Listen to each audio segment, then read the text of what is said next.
तुझ्यातल्या रावणाने काबीज केलंय तुला. होय, तुझ्यातल्या रावणाने काबीज केलंय तुला, जो प्रत्येक वेळेस तुझ्यावर आरूढ होऊन बसतो आणि मग तू काय करून बसतोस ना, हे तुझं तुलाच कळत नाही. मला आई म्हणतोस ना. आता तुझ्यातल्या रावणाचं दहन कसं करायचं ते सांगतो. शांतपणे ऐक. तू एखादी गोष्ट ठरवतोस पण ती साध्य होत नाही ना, तेव्हा तुझ्यातल्या विचारांचा रावण आडवा येतो. तुला वाटतं तू एखाद्या गोष्टीत यश संपादन करू शकतोस पण तू सातत्य ठेवत नाहीस, तेव्हा तुझ्यातला रावण आडवा येतो. तू झोपेत स्वप्न पाहतोस आणि जागेपणी मात्र झोपी जातोस ना, तेव्हा तुझ्यातला रावण आडवा येतो. अरे हा रावण रावण म्हणजे तरी काय रे? तर रावण ही एक प्रवृत्ती आहे. तू पूजा रामाची करतोस पण वर्तणूक रावणाची बाळगतोस ना, तेव्हा तुझ्यातला रावण आडवा येतो. मग आज खऱ्या अर्थी ह्या रावणाचं दहन कसं करायचं ते सांगतो. तुझ्या मस्तिष्कात तू कोणाची पूजा करतोस हे तुझं भविष्य ठरवणार आहे.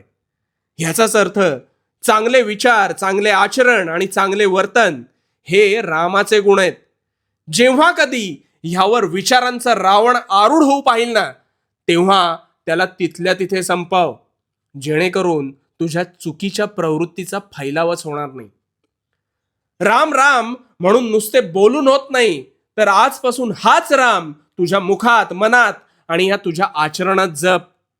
थोडक्यात सांगतो, काय चांगलं आणि काय वाईट हे तुला चांगलं कळत असतं, पण तरी तू रावण रूपात अवगुणांच्या स्वाधीन होतोस. इथेच तू चुकतोस.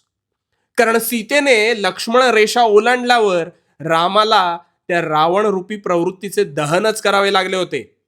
त्यामुळे जिथे जिथे तुला वाटेल तू तुझी लक्ष्मण रेषा ओलांडतोयस, तिथे तिथे तुझ्यातला राम जागृत ठेव आणि त्याच क्षणी त्या रावणाचं दहन कर. आणि योग्य कर्म करताना भिवू नकोस. भिवू नकोस, कारण मी तुझ्या पाठीशी आहे.